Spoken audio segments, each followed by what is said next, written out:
저희가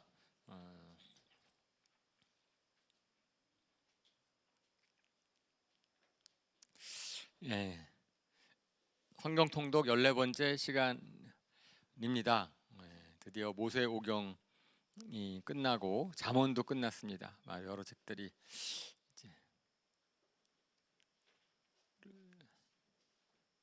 이제 복음서도 끝났고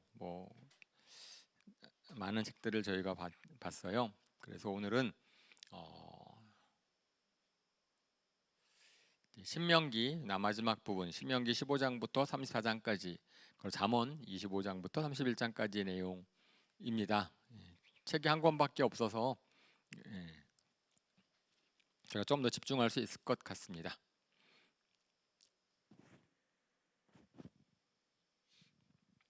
저희가 지난주에 이제 말씀을 드렸던 것처럼 신명기는 출애굽기랑 레위기 1세대에 하나님께서 이제 이스라엘 백성들에게 주셨던 율법들, 말씀들, 그것을 갖다가 이제는 2세대, 40년이 지난 2세대한테 설명해 주는 건데, 그 2세대한테 설명해 주는 동안에 이제 모세도 나이가 많이 들었고 경험도 쌓였고, 그래서 오히려 신명기의 율법의 내용이 출애굽기랑 레위기보다는 좀 더 친숙하게 다가온다 라는 면이 있다는 것을 말씀을 드렸어요. 그래서 이제 처음에는 과거를 해상을 하고, 그 다음에는 이제 실질적으로 가나안 땅에 들어가서 이제 어떻게 해야 되는지를 설명하는 책이 신명기고요. 그리고 특별히 하나님의 나라의 원리랑 세상 원리가 얼마나 다른지를 비교해 보는 게 좋을 것 같아요. 저희가 저번에 레위기 할 때도 저희가 말씀을 드렸는데, 율법을 보면은 그냥 보면 재미가 없죠. 오늘날 우리랑 무슨 관계가 있는가? 그 당시에 시대랑 문화 그 당시에 문화에 기반된 것도 많이 있어서 하지만 저희가 그 율법을 주신 하나님의 뜻은 동일하시니까, 변함이 없으시니까, 그러면 그 하늘나라의 원리랑 세상 원리가 얼마나 다른지를 비교해 보는 것이 참 의미가 있을 것 같습니다. 그래서 그 율법이 쭉 그냥 장별로 순서대로 보다는 주제별로 좀 묶었어요. 근데 사실은 이제 설명하는 것도 율법 내용이 한 장은 딱 어떤 한 내용에 집중하고 있는 거죠. 첫 번째 그 율법, 하나님께서 이스라엘 백성들한테 딱 주셨을 때 저는 가난한 자가 없게 해라, 그거에 관련된 율법들이 있습니다. 그러니까 정말 하나님의 법은 보면은 공동체를 위한 법이에요. 공동체를 위한 법. 사실은 세상의 법은 요새는 공동체라기보다는 개인의 자유, 개인에 대한 거거든요. 사실 개인들이 옛날에는 공동체를 위해서 개인이 좀 희생하고 개인이 좀 손해 보고 하는 것이 너무나 정당했는데, 지금은 이 세상의 법은 그렇지 않습니다. 이 세상의 법은 오히려 공동체보다는 나의 권한, 나의 권리, 나의 자유가 더 중요해지게 되어 있죠. 근데 하나님 나라의 법은 굉장히 공동체적이다라는 걸 알 수 있어요. 그러면서 첫 번째로 가난한 자에 대한 배려에 대한 내용이 많이 있는 것을 확인하셨을 것입니다. 분명히 빈부격차는 인정하죠. 그래서 이것이 평등, 강제적으로 평등을 이루거나 그러는 것이 아니고, 하나님의 법은 항상 자발적입니다.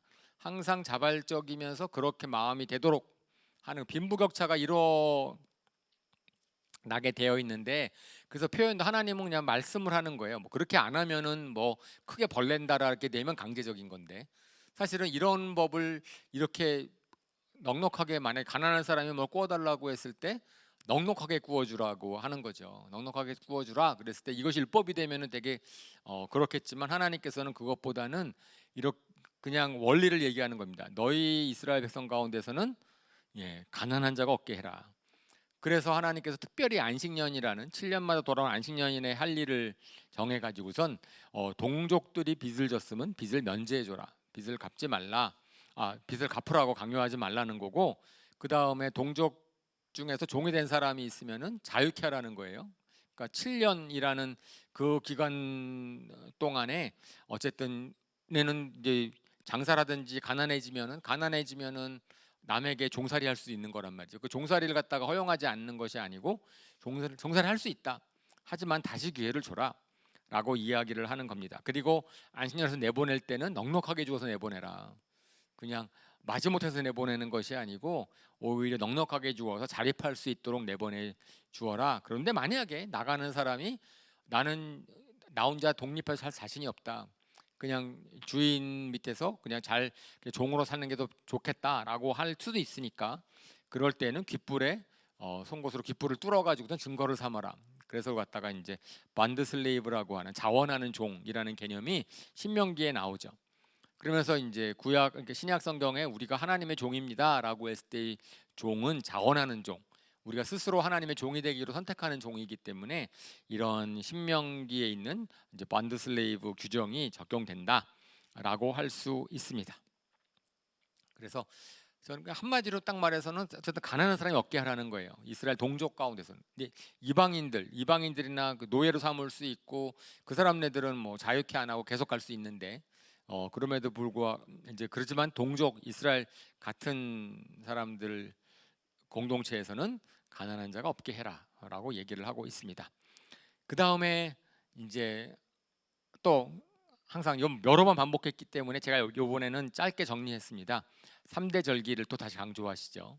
3대 절기는 뭐 민수기, 레위기, 출애굽기 계속 반복되고 있는 거고 그다음에 하나님의 은혜를 평생 기억하도록 하시는 그러니까 우리 절기가 있어야 우리가 잠깐 잊어버리지 않으니까 절기가 되면은 그때 우리가 지난주에 부활절 그리고 오늘 하는 소망주일 하는 것처럼 절기라는 것은 그런 의미가 있지요. 그래서 기억하도록 하는 특별히 그날 기억하자.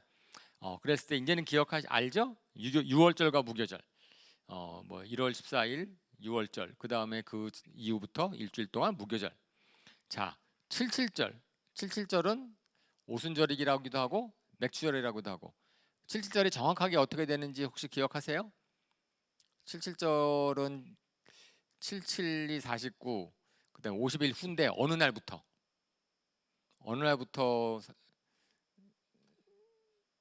50일인지 아세요? 6월절부터 50일? 초실절부터 50일. 초실절이 언제냐면은 6월절 지난 후 안식 후 첫날이에요. 6월절이 14일인데 14일이 무슨 요일에 걸릴지 모르는데 어쨌든 14일이 6월절이 걸리고 나서 그 다음에 안식일이 지나고 그 다음 첫날이 초실절 보리추수한 열매를 내어드리는 건데 근데 마침 예수님께서는 금요일 그때 6월절에 돌아가셨고 토요일 날이 안식일이었고 그 다음에 주일날 오늘날이 주일날 그때 초실절인데 그때 부활하셨죠. 그래서 부활하신 뒤 49일째 50일째 77 49일 후 그때가 77절입니다. 근데 사실 그것이 좀 애매하게 돼 있어요. 그래서 77절이 어느 기준인지에 대해서 저도 굉장히 헷갈렸었는데 요번에 또 이렇게 역시 가르치면은 좋아요. 가르치면 확실하게 이제 애매했던 것을 갖다가 스스로 배울 수 있으니까 여러분도 가르치면서 배웁니다. 가르치면서 애매모호했던 것들을 좀 배우는 그런 저도 요번에 성경 통독을 이제 쫙 가르치면서 많이 읽어왔던 거지만 지금 이제 좀 정리를 하고 있어요. 초막절은 7월 15일부터 있는 일주일 동안에 가장 잔치인 날이죠. 장막절, 수장절. 그래서 추수가 다 끝난 다음에 감사를 드리는 건데 그때는 이제 거하면서 하는 것이고 그런데 신명기에서는 이게 또 굉장히 많이 표현이 되어 있어요. 이때 절기를 지켜라. 다른 복음서에 절기를 지켜라라고 막 되어 있는데 여기에 신명기에서는 종이나 떠돌이나 고아랑 가부까지 모두 함께 즐거워해라. 그러니까 6월절과 무교절은 즐거워하는 말이 없는데 그거는 어쨌든 구원 받은 거 그리고 그걸 기뻐하는 절기지만은 77절이나 초막절은 맥주절 수장절은 이미 하나님이 공급해 주시는 것을 갖다가 막 기뻐하는 절기이기 때문에 은혜를 감사하는 걸 텐데 그때는 너희만 즐거워하지 말고 종, 떠돌이, 고아와 과부까지 신경 같이 즐거워하는 절기로 삼아라라고 얘기를 하는 거예요. 그리고 거기에서는 마음에 우러나온 예물을 바치라라고 또 되어 있습니다. 그러니까 이렇게 기본적으로 하나님께서는 이스라엘 백성들이 서로를 보면서 서로 잘 되기를 서로 좀 이제 배려하고 보호하고 하는 것들 그리고는 그런 공동체 전체가 좀 그런 은혜 가운데 있기를 바라는 하나님의 마음을 저희가 꼭 발견하게 됩니다. 세상과 너무 달라요. 이 세상에서는 이거는 잘 뭐 빈부격차 뭐 있는 건 고사하고, 예, 그 사람들의 마음을 움직이지 않죠. 이 세상의 법은. 근데 하나님의 법은 마음을 움직이게 하는 쪽에, 그리고 나중에 이제 신명기에 보면은 하나님께서 마음을 바꾸실 것이다 이렇게 얘기도 하십니다. 그 다음 사회 정의를 이루도록 하십니다. 하나님은 공의로 다스리시기 때문에 그 사회 정의에 대한 율법들이 좀 있어요, 그죠? 그래서 하나님은 아주 공의로우셔서 성읍마다 제사장과 지도자를 세워가지고선 다스림의 직무를 대신 나누지도록. 그래서 사회 곳곳에 공의로운 다스림이 있도록 곳곳 성읍마다 레위 제사장과 지도자를 세워가지고선 그들이 율법을 가르치게 하고 그 다음에 바른 판단을 내리도록 하셨습니다. 그리고 가장 이제 강조하는 것은 우상 숭배를 하지 말라는 건데, 이게 공의랑 무슨 관계가 있냐면 우상 숭배의 근본 거에 탐심이 있는 거예요. 그래서 우상을 숭배하는 것이 탐심은 우상 숭배다. 성경에서는 그렇게 얘기를 하는데, 그 하나님이 아닌 다른 것들을 섬기고 다른 것들을 의지하게 되면은 거기서부터 공의가 무너지는 거예요. 하나님만을 섬길 때, 하나님은 공의 하나님이시지만 그거 외에 이제 탐심 다른 거를 바라게 되면 그 다음부터는 하나님의 공의에서는 어긋나는 거예요. 그러니까 내가 중요하게 생각하는 것이 하나님이 아니면, 그러면 그때부터는 이제는 서로 사람 생각이 다르기 때문에 탐심에 대한 경계를 많이 하고요. 그 다음에 이제 공의로 판단하라 그러면서, 누가 살인죄를 저질렀다고 했을 때는 반드시 두세 증인이 있어야지만 그 증인이 있어야 된다. 살인죄라는 것은 한 사람의 고발로 되지 않는다. 그러다가 증인이 없어서 잘못해서 거짓 증언죄로 판단이 되면 그대로 갚아주라는 거죠. 그대로 갚아줘야 된다. 눈에는 눈으로, 이에는 이로. 제가 저거 얘기했을 때 저것이 과잉보복 금지법이라고, 다른 데서는 이제 동해 사상법, 그래서 과잉 금지를 보호하는 법 정도로 알고 있었는데, 이제 이번에 성경을 통해서 보니까 그게 아니고 남을 해하지 못하게 하는 법이에요. 그냥 보복 쪽이 문제가 아니고 죄를 저지르는 사람에 대한 경고입니다. 그러니까 내가 남을 때리면 나도 맞는다라는 걸 생각하니까 때리지 말라는 거죠. 내가 거짓 증언을 하면 내가 당하니까, 내가 모험한 대로 내가 다 오래 당하기 때문에, 그래서 이거는 이제 피해자가 저 사람 갖다가 해코지할 더 보복할까봐 하는 그런 사회 안전망 정도의 법이 아니고, 이것은 내가 저 사람의 뭐 다리를 분질렀다 그러면 돈으로 안 갚아, 못 갚아요. 돈으로 못 갚아. 내가 그러면 난 다리를 분질렀는데 난 돈이 많아. 그래가지고 내가 그러면 뭐 오늘날로 말하면 난 돈이 많으니까 1억 줄게. 치료비 너 100만 원 쓰고 9,900만 가자. 이거 안 된다는 거예요. 만약에 부자라면 그렇게 할 수 있을 터인데, 오늘날에 부자들이 많이 그러잖아요. 그죠? 돈으로 다 때우려고 그러잖아요. 근데 이 하나님의 나라의 법은 다리 분질러서 너 다리 분질러야 돼. 그럼 다리 분지르겠어요? 내가 돈 많다고? 못 분질러요. 왜냐면 다리가 분질러지는데 어떻게 내가 남의 다리를 분질러요?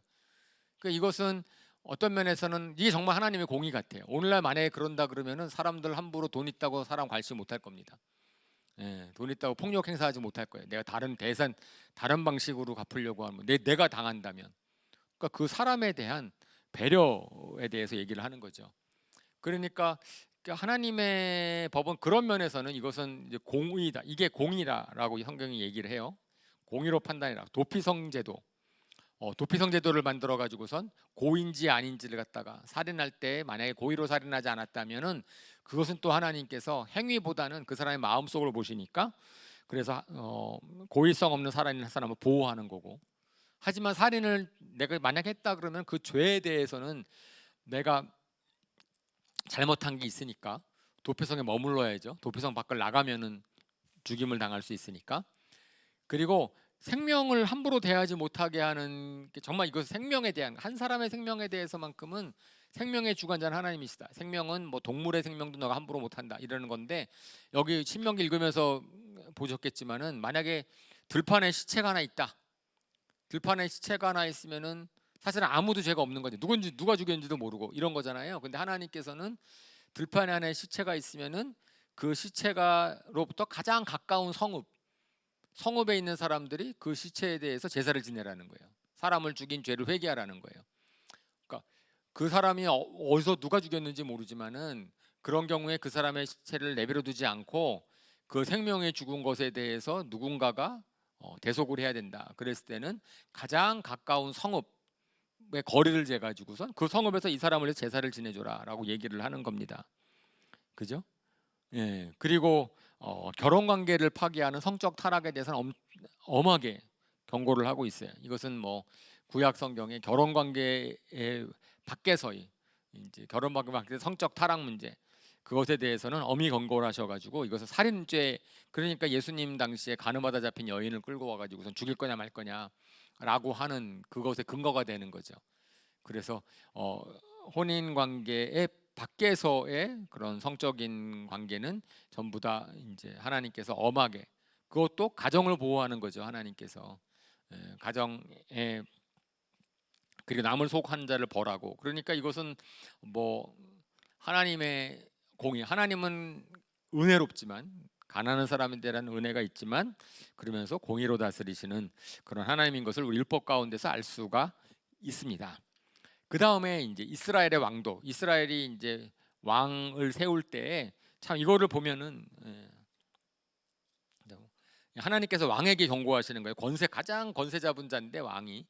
근데 하나님께서 이스라엘의 왕을 세울 때는 첫 번째 뭐라고 돼 있냐면은 내가 택한 사람을 세우라는 거예요. 하나님이 택하신 사람을 세워라. 그래서 왕 위에 하나님이 있다. 모든 권세의 위는 하나님이 그 왕보다 더 위다라는 것을 갖다가 사람들에게 알려주시는 거고, 그 다음에 왕에게 대한 경고죠. 왕에게 대한 경고는 이제 왕이 명심할 것, 이것은 군마를 많이 가지면 안 된다. 이집트로 돌아가지 말아라. 많은 아내를 두지 말아라. 은과 금을 많이 모으지 말아라. 율법책을 평생 읽고 순종해라. 교만하여 자기 결례를 업신여기지 말아라. 예, 이것이 왕에 대한 경고. 만약에 이스라엘이 왕을 둬야 된다라고 하면 왕한테 이것을 가르쳐라 그랬는데 실질적으로 이거 안 지켜진 거 아시죠? 이스라엘의 왕들은 왕이니까 자기 군마를 많이 모아야 되고 힘을 길러야 되고, 그리고 정략 결혼 통해서 아내를 많이 뒀고, 그리고 은과 금 많이 가져서 부를 자랑을 했고, 많이 모으지 말라. 그래서 율법책을 평생 읽고 순종해라 이렇게 얘기했는데 사실은 잘 아시는 것처럼 이것은 이스라엘의 왕 중에 이것을 실천한 사람이 없습니다. 네, 하나님께서 경고를 미리 하셨는데 그래요. 그 다음 전쟁에 나갈 때의 수칙인데, 전쟁에 나갈 때의 수칙은 뭐 지금까지 이 가나안, 앞으로 이제 가나안 땅에 전쟁을 할 테니까 전쟁에 나갈 때는 당연히 하나님이 함께 하신다. 너희 두려워하지 말아라. 내가 싸운 거다 그랬는데, 그것을 갖다가 또 여기에서 신명기에만 나오는, 우리가 출애굽기, 레위기, 민수기에는 볼 수 없는 규정들이 있는 거예요. 전쟁에 나갈 때의 규정. 이것은 그죠? 차출하지 않은 사람들이 있는 거예요. 막 결혼한 사람들, 막 신혼인 사람들은 아무리 정부 힘이 좋아도 전쟁에 내보내지 말라 그러고, 집을 막 준공한 사람, 집을 자기 집을 줬어. 그러면 그 집에 살아보지도 못하고 전쟁 나가지 말라. 그 다음에 포도원이나 아니면은 뭐 올리브 나무나 뭐 어쨌든 과실 나무를 심어가지고 수확을 거두고 있는데 그거 때문에 전쟁 나가지 말라. 이런 배려가 있는 거예요. 참 놀랍죠. 이것은 아니 징병제문 젊은 사람 우리는 나이 20명 전쟁 나면 다 나가야 되는데 근데 왜 이게 나가지 말라 그래요?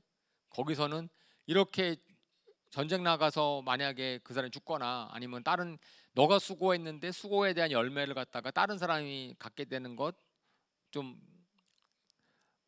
억울하지 않을까? 뭐 이런 그 사람에 대한 배려도 있죠.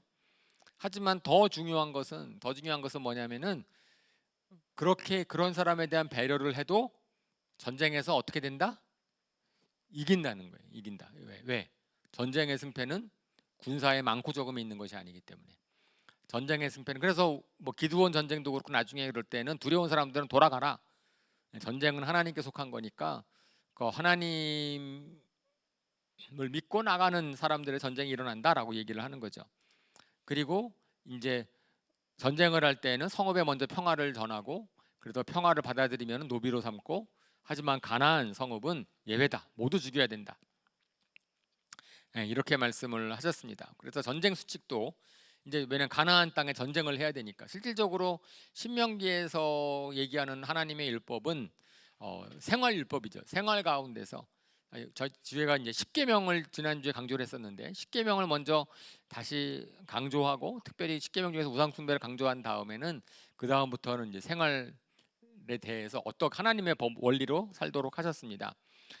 그 다음에 이웃과 약자에 대한 배려가 많죠. 약자와 이웃에 대한 배려가 많습니다. 그래서 참 이거 보면, 야, 이런 법은 오늘날에도 있어야 돼. 이거 정말.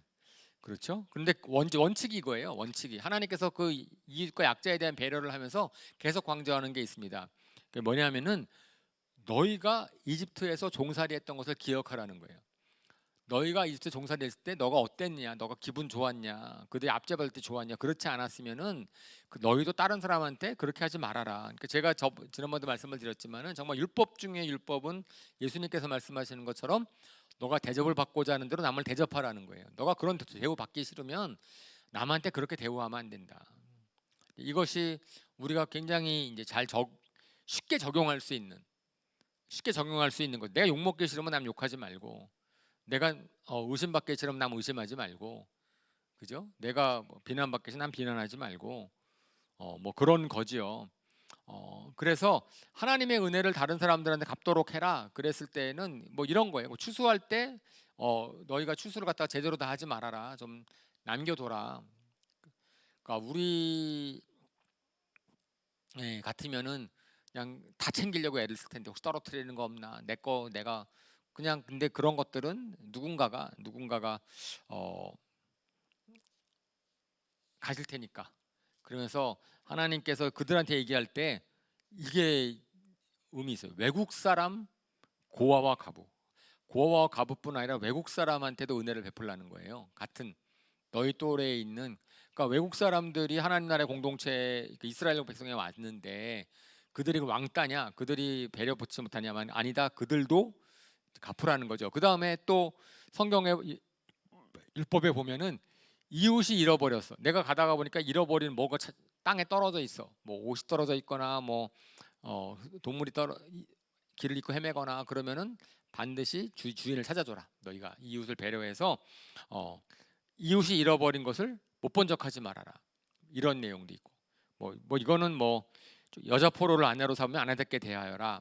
뭐 이런 얘기나, 그다음에 도망친 종이 도망쳐 왔어. 나한테 왔어. 그럼 우리는 돌려보내야 될 것 같지 않아요? 근데 신명기에서는 돌려보내지 말래요. 종이 도망쳐 왔으면은 주인한테 돌려보내야 되는 거 아니에요? 주인 입장에서라면 내 종이 이제 도망쳐 왔는데. 그런데 신명기에서는 돌려보내지 말래요. 그 누구 입장이에요? 종의 입장이죠. 종이 얼마나 못 견디겠으면 도망쳐 왔을까? 주인한테 가면은 뭐 그 주인이 좀 박했든지 악했든지 뭐 있으면 도망쳐 왔을까? 좋은 주인이면 도망치겠어요? 좋지 않으니까 도망쳤겠지. 뭐 종이 간다 그래서 자기가 더 잘 살 수 있는 것도 아니고. 그러니까 하나님은 약자의 편에 서 계시는 분이시다라는 것을 우리가 알 수 있어요. 담보를 잡혔다, 겉옷을 잡혔다. 뭐 담보 잡힐 게 뭐 겉옷밖에 없었는지, 겉옷 잡히면은 반드시 저녁 해지기 전에 돌려줘서 겉옷 덮고 자게 해라. 아침 다시 담보를 잡아라. 뭐 그렇겠지 뭐.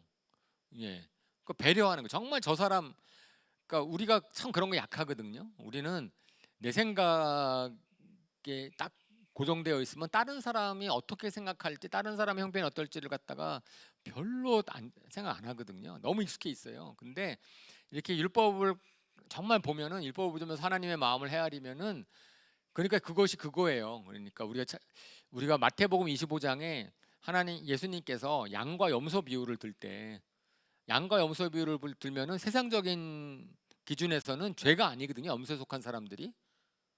그런데 하나님께서는 그거를 보고 전부 다 뭐라 그래요? 악한 자들이라 그러거든요. 그러면서 지옥에 간다 그러거든요. 양의 무리가 염소의 무리에 속한 자들이. 근데 그 예수님이 하시는 말씀이 왜 그러냐면은 하나님의 마음이 그렇다라는 것이 구약의 율법 가운데 너무 녹아져 있거든요. 너무 반복해서 강조하고 있는 거거든요. 그러니까 약자 그 사람들의 하나님이다. 하나님은 고아와 과부의 하나님이고 약한 약자의 하나님이다. 그러니까 그들을 배려하는 것이 누구를 위하는 거다? 하나님을 위하는 거다. 우리가 하나님을 위한다고 하면서 그들을 무시할 수 없다라고 하는 거고, 그리고 그런 것들에 대한 실천 사항들이 저는 그래서 이게 구약의 율법 이제 민수 신명기 특별히 신명기에 쫙 정리가 돼 있으니까 참 그것이 참 귀해요. 우리 갖고 있는 거랑 비교해 보면 정말 선하다는 걸 느껴지죠. 그리고 태장을 때릴 때 40대 이상을 때리지 말아라. 40대 왜 40대인지 잘 모르지만은 40대 이상을 때리면 하나님께서는 뭐라고 생각하는 거예요? 그 사람의 인권을 침해한 거로 보겠다 이렇게 정해서 하나님이 정했어. 그러니까 39대까지는 잘못해서 때리는 거고, 잘못해서 때리는 것의 맥시멈은 39대고 40대 이상으로 때리는 것부터는 그 다음부터는 그 사람의 너가 인권을 무시하는 거다라고 얘기를 하는 거예요. 그러니까 뭐 인권 무시해서 한 대로 때리지 말아라 이런 얘기는 아니고, 그러니까 그것에는 규정이 있는 거죠. 그러니까 하나님의 기준이 있는 겁니다. 그 다음에 이거는 또 신명기에만 있는 건데 첫 열매의 11조는 레위인한테 주는 거는 우리가 알죠. 11조는 레위인한테 하나님의 일을 하는 데 주라는 건 아는데, 그것뿐 아니고 외국 사람과 고아와 과부에게 나눠주라라고 얘기를 또 법이 있어요. 신명기의 법이. 그것이 이제 너희가 가나안 땅에 들어가서 하나님이 다스리신 나라는 이런 나라다라고 얘기를 하는 거죠. 근데 기타 교훈이 더 있는데 그 중에서 뭐 하나님을 예배하는 총회는 거룩해야 되기 때문에 진은 항상 정결하게 유지하기 위해서 뭐 화장실 갈 때는 삽을 두고 가라 뭐 이런 것도 있고, 뭐 아니면은 총회에 들어오지 못하는 사람들이 있는데 암몬 사람, 모압 사람, 사생아 이런 사람들은 어느 정도 기간 동안에 못 들어온다. 뭐 이런 얘기들이 있습니다. 정결한 뭘 유지하는 것, 거룩함과 정결함을 유지하도록 하셨고, 그 다음에 형사취수제가 나오죠. 형사취수제는 예수님께서, 그러니까 사두개인들이 예수님한테 질문한 법이 여기에 이제 신명기에 나와 있어서, 그래서 형이 죽으면 결혼을 했는데 형이 후사가 없이 죽으면은 그 다음에 형수는 둘째랑 결혼을 해서 아이를 낳아줘서 대를 잇게 하고 집안의 후손을 잇게 하는 거고, 특별히 또 과부를 보호하는 그런 형사 취수제를 또 소개를 하고 있습니다. 근데 특별히 신명기가 중요한 게, 신약 성경의 신명기에 대해서 굉장히 예수님에 대한 예언이 두 가지가 굉장히 중요한 예언이 있거든요. 아마 신명기를 읽으시면서 그거를 아마 보셨을 것 같은데, 예수님에 대한 확실한 예언, 나중에 그거는 이제 신약 성경 여러 군데서 몇 번 반복하는 게 있는데, 그것은 모세와 같은 예언자를 세워줄 것이다. 신명기 18장 15절에 하나님께서 너와 같은 예언자, 너 다음에 예언자를 세워줄 터이니까 그가 하나님의 말씀을 세워 알려줄 때 듣고 순종해라 라고 이야기를 하고 있습니다. 근데 그것을 사도행전 3장 22절 23절에 이렇게 인용하고 있죠. 한번 읽어볼까요? 모세는 말하기를 주 하나님께서 나를 세우신 것 같이 너희를 위하여 너희 동족 가운데서 한 예언자를 세워 주실 것이다. 그가 너에게 하는 말은 무엇인지 다 들어라. 누구든지 그 예언자의 말을 듣지 않는 사람은 백성 가운데서 망하여 없어질 것이다 하였습니다. 예. 근데 여기서 동족 가운데서 한 예언자를 세워질 것이다라고 하는 것이 예수님이다라고 얘기를 하는 거예요. 그러니까 그 신명기에 모세 다음에 너와 같은 예언자를 소개해 준다고 했는데, 그 예언자가 누구냐 그랬을 때 사도행전에서는 그것이 여기 모세의 다음 예언자는 예수님을 가르치는 거다라고 말씀을 하고 있는 거죠. 그러면서 거기서 거짓 예언자를 분별시키도록 하셨어요. 그 신명기에 보면은 어떤 사람이 나 하나님께 예언받았다라고 얘기를 할 때에 그가 예언한 것이 이루어지지 않으면 거짓 예언자로 알아라 그렇게 얘기를 하는 거죠. 주님의 이름으로 말한 것이 이루어지지 않으면 거짓 예언자를 분별할 수 있다. 근데 이게 애매한 게, 만약에 반만 맞고 반은 안 맞으면 어떡해? 이제 그런 게 좀 그래서 반만 맞고 반은 안 맞는, 그러니까 예언의 은사가 좀 어려워요. 예언의 은사가 있다고 하는 분들을 보면은 되게 이제 은사가 있어서 잘 맞추는 것 같은데 어떤 때는 또 틀린단 말이에요. 네, 그러면 우리가 그거 어떻게 해야 되는가? 근데 예언이라고 하는 것이 항상 성경의 말씀대로 이제 우리 성경의 말씀 가지고 판단을 해야 되는 거기 때문에 근데 어쨌든 함부로 예언하는 것은 또 좀 조심해야 될 필요가 있죠. 이런 말씀이 있으니까. 자, 그다음 또 중요한 예언이 또 하나인 것은 뭐냐면은 나무에 달린 자마다 저주를 받은 자다. 그래서 신명기 21장에 보면은 죽을 죄를 저지른 사람은 시체를 나무에 달아 두라고 했어요. 죽을 죄를 져서 처형되는 사람은 나무에 달아서 매달아 죽고 해가 지기 전에 어쨌든 내리는데 나무에 달린 사람은 저주를 받은 자다라고 얘기를 했어요. 네, 갈라디아 3장 13절에 또 이렇게 말씀을 합니다. 이 신명기를 또 인용하는 거죠. 읽어볼까요? 시작. 그리스도께서 우리를 위하여 저주를 받은 사람이 되심으로써 우리를 율법의 저주에서 속량해 주셨습니다. 기록된 바 나무에 달린 자는 모두 저주를 받은 자이다 하였기 때문입니다. 예, 저 구절. 그러니까 율법을 잘하는 신명기를 잘하는 사두개인들과 바리새인과 대제사장들이 예수님을 왜 십자가 달려 죽게 했는가? 자기네들이 왜 안 죽였는가? 로마의 법에 의해서 죽이기도 했지만 그보다는 십자가라는 나무에 달려서 처형을 받음으로 말미암아서 하나님께 저주를 받은 자다라는 것을 이제 구약의 율법을 신명기 율법을 통해서 이스라엘 백성들에게 이제 알려주기 위해서 이제 하나님의 저주를 받은 자라는 누명을 쓰이기 위해서 그랬다라는 거죠. 근데 오히려 이제 사도 바울은 예수님께서 그렇게 저주받은 자가 되셨다. 근데 그것조차 대속이다. 너희 죄를 율법의 저주에 속량해 주기 위해서 대신 속량하심으로 그분이 정말 예수님이 저주를 받은 자가 됐다는 거죠. 저주를 이 하나님의 율법에 틀린 게 아니고 하나님의 율법이 그대로 이루어졌는데 그것은 그분이 저주를 받은 자가 아니고 우리 대신 저주를 받은 자다.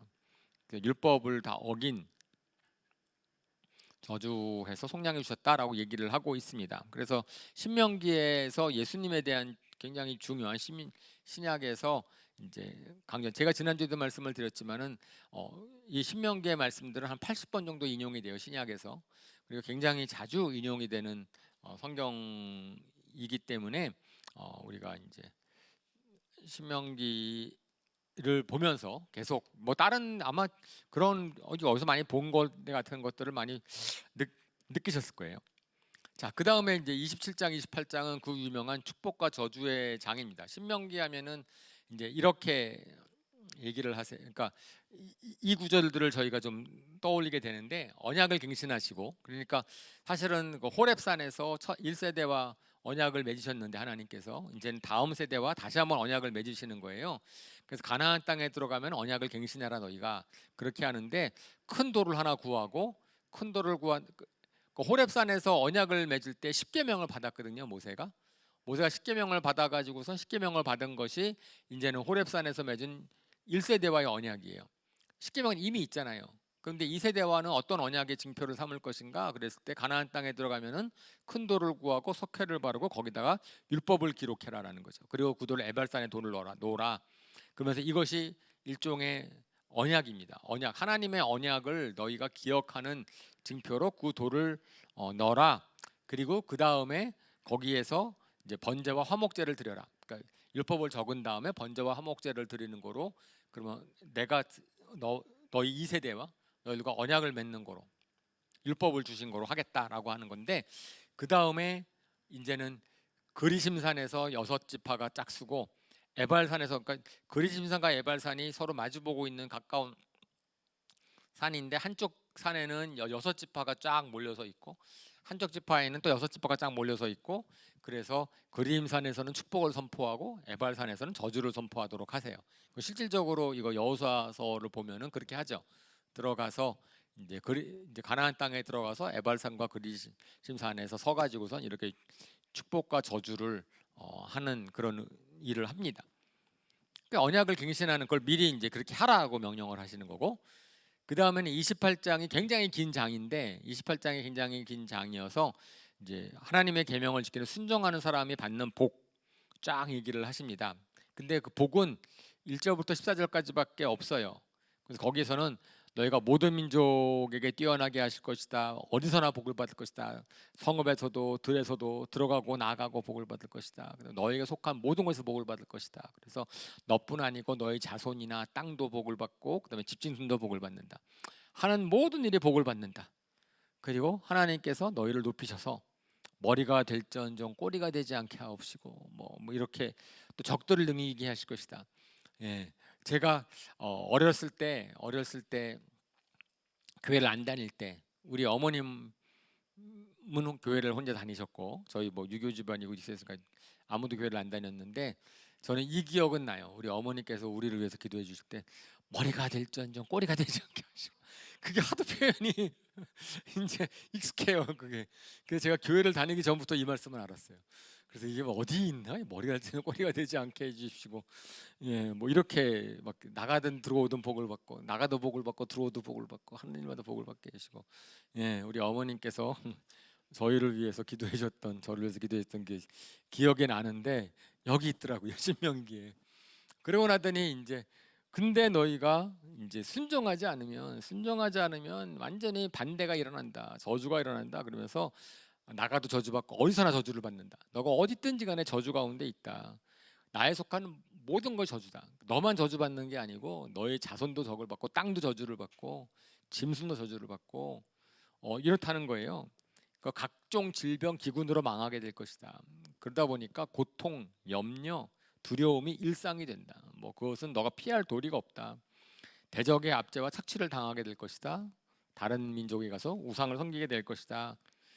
결국 남은 자 몇 명만 내가 은혜로 몇 명 살려둘 것이다. 뭐 이 정도로 그냥 그것이 15절부터 68절까지 뭐 축복에 대한 것은 그냥 간단해요. 너 복 받는다 그러면 끝이 뭐 근데 저주의 내용은 이렇게 굉장히 많이 열거하고 있는데 그런 것들이 다 실적으로 우리가 구약의 역사를 보면서 다 이루어진 것들이죠. 하나님께서 그렇게 경고를 하셨습니다. 그러면서 제가 뭐 올해 계속 복 받는 비결이라고 설교를 하고 있지만 실질적으로 복 받는 비결 신명기에서는 딱 하나님의 계명 율법에 내가 순종하느냐 순종하지 않느냐 갖고선 결판이 난다는 거예요. 순종하느냐 순종하지 않느냐 그럼 그거로 결판이 난다라고 하는 거지요. 그래서 축복과 저주의 길을 갖다가 신명기에서 쫙 펼치고 이것을 갖다가 서로 선포하게 하시고 기억하게 하십니다. 그 다음에 이제는 모세가 이제 유언을 하고 이제 죽는 장면이 신명기에 기록이 되어 있습니다. 그러면서 이제 모압 땅에서 언약의 말씀, 하나님이 주신 말씀 갖다 선포를 하는데 언약의 대상은 아까 제가 말씀드렸던 이스라엘 공동체예요. 이 공동체는 보통은 이스라엘 공동체, 이스라엘 그러면 이스라엘 남자만 생각하게 되어 있는데 그렇지 않고 모세가 분명히 얘기를 합니다. 이 하나님의 언약의 말씀, 아까 순종하면서 복받는 이 복의 말씀은 너에게만 적용되는 것이 아니고 남자건 어린아이건 여자건 종이건 현재는 외국 사람이건 아니면 아울러서 미래 세대까지 다 포함되는 거예요. 하나님의 언약, 하나님의 순종하면 축복받는 이 언약에 대한 것은 이스라엘에 같이 있는 모든 사람들, 전체 공동체. 근데 거기에 외국 사람이 포함된다니까요. 거기에 미래 세대는 포함된다니까요. 하나님 편에 속하면은 그냥 같이 복을 받는 것이다라고 하는 겁니다. 그것이 그러니까 이스라엘 사람들이 너무 자기 선민 의식적으로 하는 것은 신명기를 보면은 좀 아니다라는 것을 알아야 될 것 같은데 잘 모르겠어요. 외국 사람들에게까지 호의를 베풀고 그들을 배려하게 하시고 그렇습니다. 그랬을 때 언약의 핵심은 뭐냐면은 그래서 어떤 언약 그러면은 하나님만을 섬겨라. 이스라엘이 하나님의 그거는 우리가 지난주에 했죠. 지난주에 들어라 쉐마. 그 쉐마의 말씀이 우리가 신명기 있다고 그랬잖아요. 주 하나님만이 참 하나님이시다. 너희가 그 하나님의 말씀을 기억해라라고 하는 거죠. 그럼 이스라엘의 하나님의 백성이 되고 주님이 이스라엘 하나님이 되신다. 그러면 우상 숭배를 하지 말라. 그랬는데 이거는 또 모세가 뒤에도 얘기를 하지만 하나님의 저주가 임하는 것의 의미를 또 모세가 설명을 하죠. 하나님의 저주가 임하면, 그러니까 율법을 지키지 않아서 임하면, 율법을 지키지 않아서 하나님의 저주가 말씀대로 임하면은 그러면 그것은 하나님께로 돌아오라는 사인이다. 그러니까 너가 다시 돌아오면 하나님이 회복시키실 것이다 그랬는데 거기 표현이 뭐라고 되어 있냐면은 조상 때보다 더 잘 될 것이라는 거예요. 그러니까 저주가 임했다. 저주가 임했으면은 이제 혼난 거잖아요. 혼났을 때 너희가 전심으로 돌아오면 조상 때보다 더 잘 될 것이다라고 모세가 얘기를 해요. 그죠? 그러니까 하나님이 저주를 이렇게 내리시는 이유는 사실은 돌아와서 복을 주시기 위해서라는 거죠. 그러니까 저주는 절망의 역사가 아니라 희망의 역사가 될 수 있다. 그러니까 저주를 오히려 내버려 두면은 그죠? 그 가운데서 그냥 막 사는 건데 그때 돌아오면 하나님께서 회복을 해줄 테니까 하나님이 죄에 대한 징벌, 저주는 희망의 역사를 위한 것이다. 그래서 우리가 잘 아는 그 로마서 8장 28절의 말씀이 생각이 나죠. 자, 또 이것도 읽어봅시다. 하나님을 사랑하는 사람들, 곧 하나님의 뜻대로 부르심을 받은 사람들에게는 모든 일에 서로 협력해서 선을 이룬다는 것을 우리는 압니다. 여기서의 모든 일은 나쁜 일도 포함이 되는 거. 그죠? 우리가 하나님을 마음으로 정말 하나님을 사랑하기만 하면 그러면 나한테 벌어진 나쁜 일들, 그것이 질병이든 그것이 착취든 억압이든 박해든 모든 합력과 선으로 이루실 수 있다라는 것에 다 포함이 되는 하나님의 약속의 말씀입니다. 그리고 갖다가 모세가 이제 이스라엘 백성들한테 언약으로 이렇게 선포를 하는 거예요. 그리고 그렇다 그러면 이거 어려운 겁니까? 하나님의 말씀을 순종하는 게 어려운 겁니까? 그랬을 때 또 신명기에 그건 이제 로마서에 있는 말씀을 하죠. 뭐죠? 하나님의 말씀은 가까이 있다. 하나님의 말씀 멀리 있는 것이 아니다. 누가 하늘로 올라가서 하나님 말씀 딱 받아오든지 누가 바닷속으로 가서 하나님 말씀을 길어오르는 게 아니고 하나님 말씀은 항상 너희 옆에 있다라는 거예요. 하나님의 말씀은 바로 너희가 관심만 가지면 항상 실천할 수 있는 말씀은 있으니까 순종만 하면 된다라고 복받는 길이 열려 있다. 그러니까 우리가 복받는 길이 복이 없어서 그러는 게 아니고 복받는 게 열려 있는데 그 길을 안 가서 문제인 거다라고 이제 사도 바울이나 모세가 이스라엘 백성들에게 유언처럼 얘기를 합니다. 그리고 나서 실질적으로 모세의 유언을 하죠. 하나님께서 모세를 통하여서 리더십을 여호수아에게 인계하게 하시고 그다음에 여호수아한테 이제 리더십을 인계하면서 두려워하지 말라. 내가 너와 함께한다. 두려워하지 말라. 놀라지 말라고 격려하게 하셔요. 이건 계속 반복하죠. 몇 번이나 나중에 반복을 하고 그랬더니 이제 실질적으로 여호수아에게 모세가 죽은 이후에 여호수아에게 지혜의 영이 넘치게 됩니다. 그 다음에 모세의 사후 이스라엘 백성들은 이 유언대로 여호수아의 말을 잘 들어요. 모세의 리더십이 잘 이양이 됐다는 얘기죠. 그 다음에 모세가 죽기 전에 다시 율법을 기록해서 제사장과 장로들에게 전해주고요.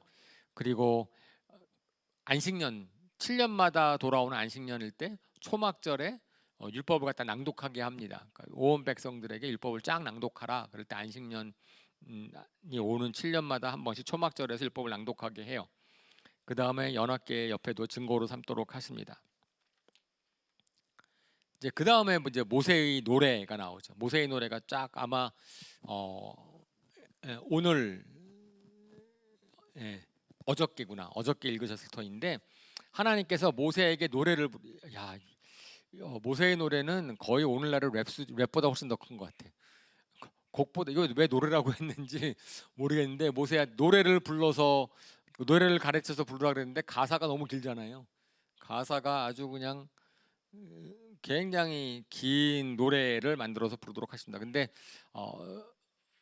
제가 이스라엘 노래를 몰라서 이렇게 가사가 긴 노래도 있나 봐요. 이스라엘에서는 히브리 노래는 막 성경을 쫙 낭독하는 그러한 백성이니까. 근데 모세가 노래를 만들어서 부르라라고 얘기하는데 근데 그 노래의 내용을 보면은 참 놀래죠. 제가 놀라는 게 하나님께서 앞에서 그렇게 율법을 많이 말씀하셨는데 하나님은 모세에게 단도직입적으로 얘기해요. 이건 내가 안다. 저들은 나를 버릴 것이다. 가나안 땅에 들어가서 특별히 이렇게 표현하죠. 살찌고 배부르면 살찌도록 배불리 먹으면 배반할 것이다. 그러니까 지금 이스라엘 백성들은 난 무조건 다 지키겠다. 하나님만 따르겠다라고 딱 하는데 하나님께서 아니 저들은 분명히 가나안 땅에 들어가면은 살찌고 배부르면은 나를 배반할 거니까 그때 딴 말 못하도록 노래를 불러라. 노래 가사 중에 있는 거예요. 노래 가사 중에 우리는 저들은 가나안 땅에 들어가면 살찌고 배부르 하나님 이룰 것이라는 노래 가사 속에 있는 거예요. 이 노래를 배우라 그랬으니 그러면서 이 노래를 이 노래 가사를 보면은 자기가 배반할 때 깨우칠 수 있겠죠.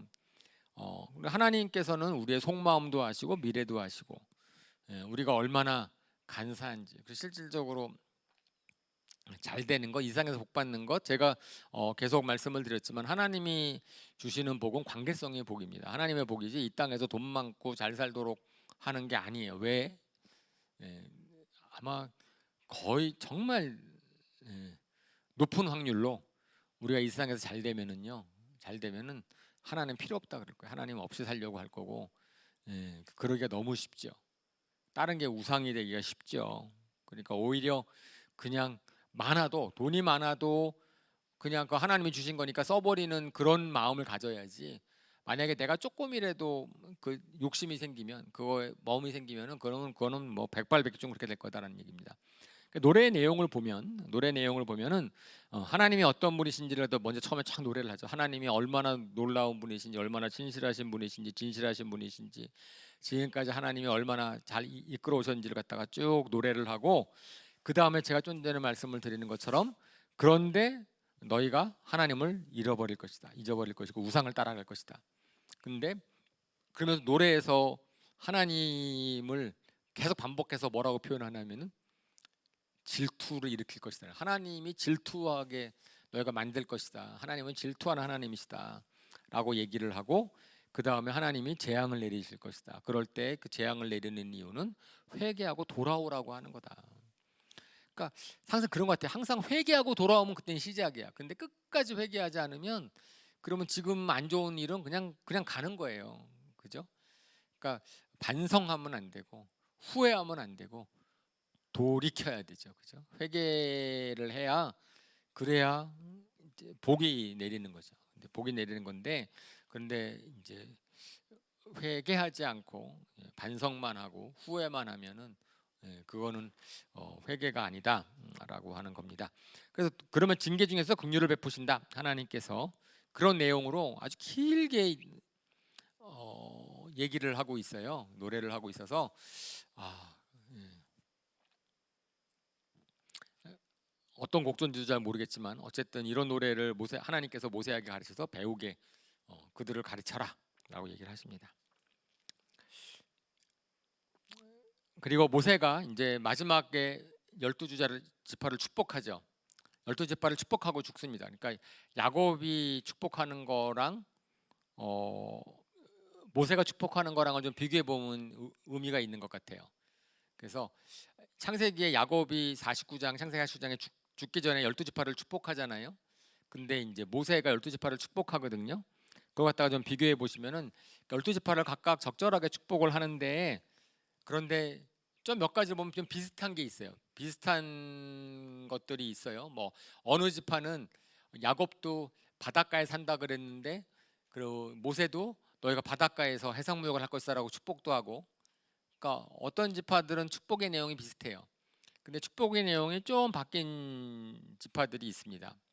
특별히 레위 지파에 대한 축복은 야곱은 레위 지파가 흩어져 살 것이다 이 정도로만 축복을 얘기를 하는데, 사실은 야곱이 창세기에 한 축복은 이게 축복인가 싶을 정도로 그냥 미래에 대한 내용을 얘기를 하는 거예요. 그냥 미리 얘기를 하는 건데, 거기에 모세는 또 축복의 요소가 좀 더 많습니다. 하나님께서 지파들을 갖다가 어떻게 축복하시는지에 대한 게 좀 더 있는데, 특별히 레위 지파에 대한 축복이 좀 더해지고 있고요.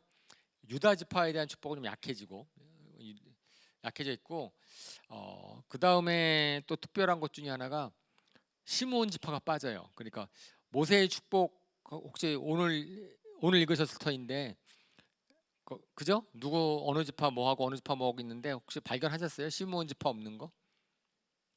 예. 제가 그냥 쭉 읽을 때는 그냥 축복하시는구나 그랬거든요. 그런데 이렇게 창세기랑 비교해 보면서 보니까 빠졌더라고. 시므온 지파가 글쎄 모세한테 좀 잘못 보였나 봐. 예, 그때 뭐 그래서 발람의 꾀에 빠져가지고선 그렇게 할 때도 시므온 지파고, 시므온이 그래서 민수기에서도 보면은 시므온 지파 사람 수는 확 줄어들고 뭔가 시므온 쪽이 좀 예, 조상을 잘못했어요. 어쨌든 이철 지파가 그래서 어디 빠졌어요. 실수로 빠졌는지 잘 모르겠어요. 근데 어쨌든 시므온 지파는 빠져 있는 거를 발견할 수 있습니다. 하지만 어쨌든 이렇게 오히려 야곱의 축복보다는 가나안 땅에 들어갔을 때 각 지파들이 어느 지역에 적절하게 하나님께 축복하실 것이다 라는 것들에 대해서 이제 모세가 축복을 하고, 그리고 우리 크리스찬들의 축복은 빈말이 아니잖아요. 빈말이 아니고 거기에는 순종하며 얻는 복, 사실 축복도 마찬가지로 복에 대한 선포인데 그것도 이제 순종하면서 얻는 복들이라고 복입니다. 그리고 이제 120살이 됐을 때 이제 80살에 이제 출애굽을 시킨 다음에 40년이 지난 120살에 이제 느보산으로 올라가죠. 하나님께서 느보산으로 모세가 죽기 전에 느보산으로 일단 올라가게 하셔서 눈을 들어서 다 보게 하십니다. 가나안 땅을 가나안 땅 전체는 다 보진 못해요. 느보산이 아무리 높아도 아무리 날씨가 좋아도 우리가 볼 수 있는 게 한계가 있잖아요. 그러니까 느보산이라는 것도 요단 동편에 있었기 때문에 요단 동편, 그러니까 시온이랑 바산 왕옥, 아모리 시온 점령한 지역은 쫙 한눈에 보고, 그다음 요단강 건너편에서는 이제 점령해서 볼 수 있는 소알, 여리고 이런 지역, 처음에 들어갈 지역을 쫙 봅니다. 저기를 내가 못 들어가는구나, 그렇게 하는 거죠. 그 다음에 죽어서 모압 땅 벳볼 맞은편 골짜기에 묻혔다고 되어 있는데 모세의 무덤은 지금도 못 찾고 있죠. 그 당시에도 못 찾았고 어디에 있는지 아무도 알지 못한다. 그래서 고고하게 발전되면 좀 찾을 수 있을까? 골짜기에 묻혔다고 하는데 벳볼 맞은편 골짜기에 묻혔다고 하는데, 근데 거기에 이런 표현이 있어요. 모세가 죽을 때 그는 눈은 빛을 잃지 않았고 기력도 정정하였다. 그래서 힘이 없어 죽은 것이 아니라는 거예요. 어떻게 하나님 데려가셨는지 몰라. 그런데 어쨌든 죽이셨어요. 그래서 이것이 저는 모세의 복이다. 눈빛이 흐려지지 않았고 기력이 쇠하지 않았다. 기력이 개역 성경에는 기력이 쇠하지 않았다. 세번역에서는 기력이 정정했다라고 되어 있죠. 그래서 제가 어른분들을 위해서는 이렇게 기도합니다. 하나님이 언제 불러가시든 눈이 흐려지지 않고 기력이 정정하는 모세에게 주셨던 축복을 주십시오. 네, 그렇습니다. 이렇게 해서 그 마지막에 이제 34장에 모세가 이제 죽는 과정은 아마 모세가 적진 않았을 거예요. 그러니까 그 앞에 부분까지는 아마 신명기의 저자가 모세일 것이다라고 생각을 하는데 그 뒷부분은 짧게 모세의 죽음에 대한 것은 좀 덧붙여서 신명기를 마무리했다라고 생각을 합니다. 자, 그 다음에 잠언도 이제 좀 마무리를 해야 되겠죠. 잠언이 이제 이것으로 끝나니까 잠언 25장 31장까지의 내용을 또 간략하게 보겠습니다. 근데 여기서는 딱 써 있더라고요. 그죠? 25장 1절에 그러니까 히스기야의 신하들이 편집한 잠언의 그러니까 솔로몬이 적기도 한 것도 있지만은 나중에는 히스기야의 신하들이 좀 편집을 해서 솔로몬의 잠언으로 남긴 것들이 있는 것 같아요. 이게 전체가 다 그랬다는 건지는 모르지만 그렇지 않은 것 같은데 어쨌든 히스기야의 신하들이 편집한 솔로몬의 잠언이다라고 시작을 하는 그 25장 1절이 그렇게 시작을 합니다. 그러면서 이제 우리가 쭉 봤으니까 계속해서 강조하는 어리석음의 모습이 있습니다. 이 강조하는 어리석음의 모습은 거만한 자, 게으른 자, 부정직한 자, 탐욕을 베푸는 것이 얼마나 어리석은 거냐. 예, 그것이 하나님 보시기에 정말 어리석은 거다라는 것을 갖다가 솔로몬을 통하여서 계속 우리한테 말씀하고 계시고요. 특별히 말을 조심하라. 25장부터 31장까지는 또 우리가 내뱉는 말, 그러니까 은쟁반에 이렇게 말을 해야 되는데 우리가 말을 통해서 속이는 말, 헐뜯는 말, 화를 돋우는 말, 스스로를 높이는 말, 이런 말 하지 말라라는 말을 조심하라는 것을 제가 좀 더 이제 보았고, 그 다음에 우리가 있는 본문 중에서 잠언도 참 많이 인용이 되고 있어요. 참 많이 인용이 되고 있는데 특별히 이제 로마서 12장에 있는 말씀, 잠언이 25장에 있는 말씀은 저거 바로 그냥 딱 우리가 많이 듣는 거니까 그 잠언에 있는 말씀이죠. 한번 읽어볼까요? 시작. 내 원수가 배고파하거든 먹을 것을 주고 목말라하거든 마실 물을 주어라. 이렇게 하는 것은 그의 낯을 뜨겁게 하는 것이며 주님께서 너에게 상으로 갚아 주실 것이다. 예, 원수를 축복하라. 원수를 사랑해라. 원수를 복절하라. 그러면 그들이 낯이 뜨겁게 될 것이다. 부끄러워질 것이라는 거예요. 그러니까 나랑 너무나 다른, 나는 저렇게 악을 행했는데 저 사람은 나의 호의를 베푸는 거구나. 그래서 사람들이 양심이 뜨거워지고 양심이 반응을 하도록. 사실은 사람들은 이렇게 뭐죠? 마음이 움직여야 변하죠. 마음이 움직여야 변하고 사랑으로 변하고, 그죠? 이렇게 변하는 것이지 뭐 다른 방법으로는 잘 변하지 않는 것 같습니다. 잠언 29장 18절, 이것도 많이 얘기하는 거죠. 계시가 없으면 백성은 방자해지나 율법을 지키는 사람은 복을 받는다.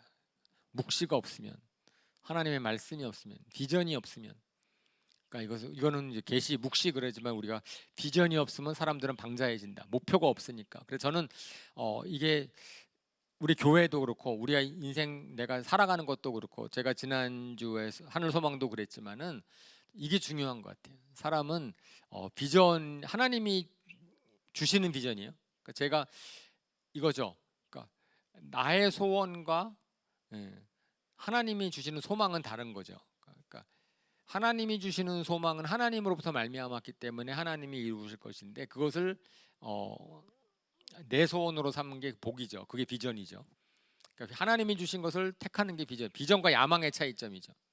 야망은 내가 원하는 거고 하나님은 원하지 않는데 내가 원하는 게 야망이라면, 비전은 하나님이 원하는 것을 내가 원하는 게 비전이죠.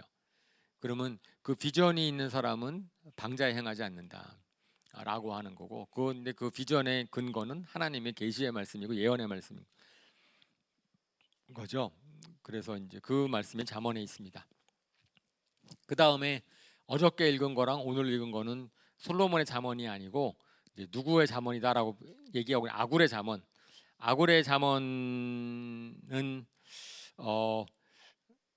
좀 다른 잠언이랑 약간 차이가 있는 것 같아요. 도대체 근데 저는 아굴의 잠언 중에서 하나 적은 거, 저는 쭉 뭐 밑에 뭐 만족할지 모르는 건 네 가지, 이해할 수 없는 건 네 가지, 세상이 감당치 못할 건 네 가지, 지혜로운 건 네 가지, 뭐 위풍당당하게 걸어가는 건 네 가지, 막 이런 읽으셨잖아요. 근데 그렇게 뭐 감동은 없더라고요. 저걸 읽으면서 우리가 생물 시간에 배우는 개미로부터 뭘 배워라, 뭐 뭐로부터 배워라, 뭐 이 정도 차원으로 쫙 얘기하는 것, 뭐 그런 것들이어서 저거는 일종의 어쨌든 그런 운율 있게 이렇게 쓴 것 같아 보였는데, 아직 제가 묵상이 약해서 이쪽에 대해서 밑에 부분들에 대해서는 좀 그랬고, 하지만 아고레 잠언 중에서 저는 30장 7절 8절 제가 거기 적은 거는 저에게 항상 좀 기억에 남는, 아고레 잠언 중에서 가장 기억에 남는 거여서 제가 거기서 소개해드렸습니다.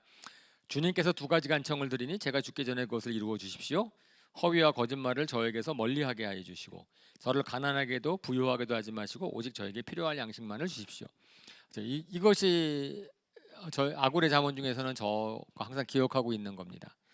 예, 가난하게도 마옵시고 부유하게도 마시오. 설명하죠. 예, 가난하게 되면은 하나님의 이름에 욕되게 할 정도로 내가 비굴해질까봐 막 그럴까 가난해지면 안 되고, 부유하게도 하지 마십시오. 예, 그러면은 하나님을 모른다 할까. 그러므로 필요한 양식만 주십시오. 이것이 이제 주기도문에 나오는 오늘날의 일용할 양식을 기도하도록 하시는 그거랑 통하는 말씀입니다. 그 다음에 허위와 거짓말을 멀지 말게 하십시오. 예, 그 거짓말하지 않게 하시고 주시는 것으로 만족하며 살 수 있도록 하는 그 두 가지. 그죠? 만약에 주신 것으로 나에게 필요한 것이 있는 것으로 만족하지 않으면, 그러면은 이제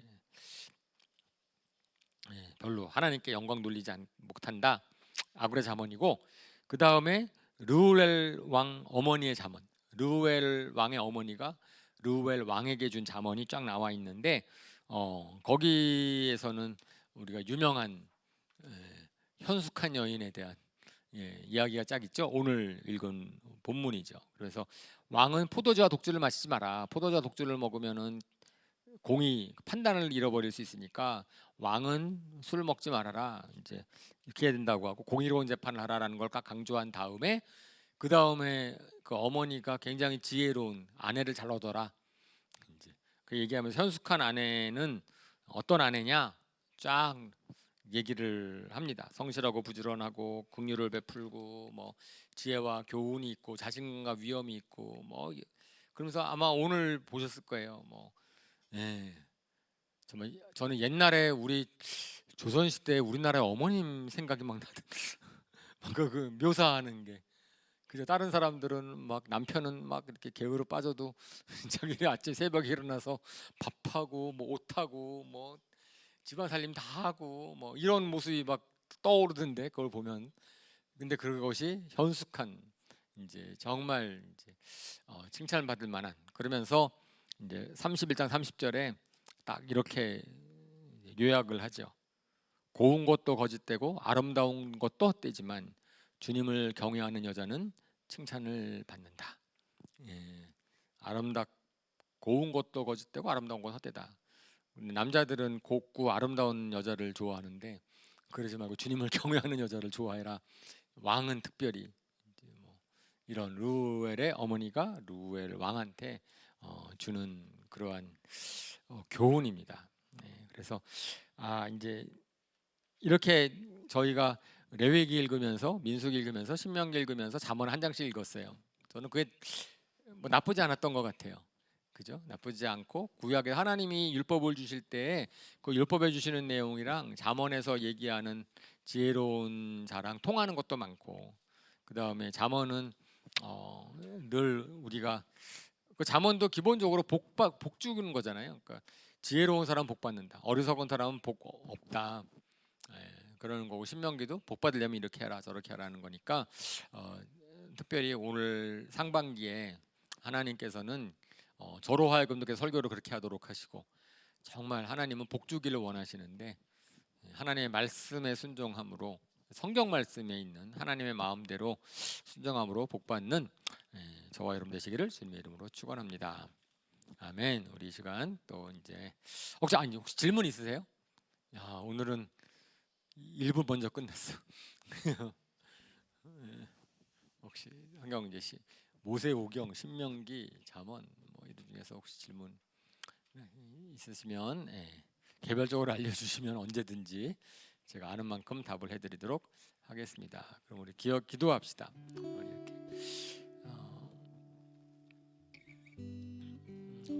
특별히 신명기가 의미 있는 것은 가나안 땅에 들어가기 전의 세대입니다. 이제 복이 바로 앞에 있는 거예요. 가나안 땅 요단강만 건너서 들어가면은 거기는 안식의 땅입니다.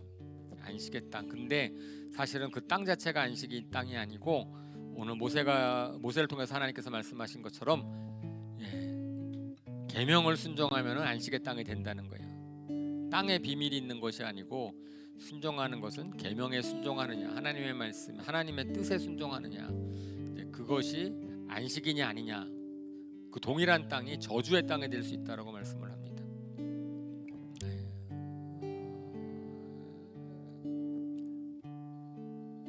하나님을 경외하는 것이 지혜의 근본이라 했습니다. 하나님을 경외하면은 어리석어지지 않을 거라는 얘기죠.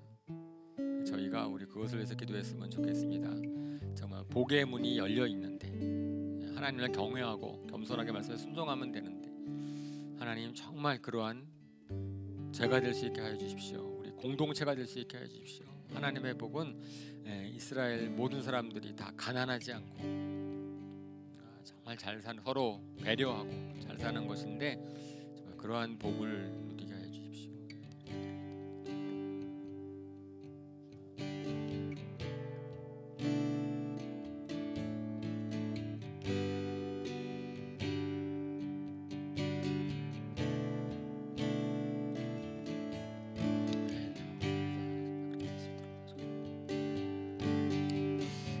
그러면 우리 딱 일어나셔서 우리 이제 마지막 헌신 찬송하고 기도하고 마치겠습니다. 주님 말씀하시면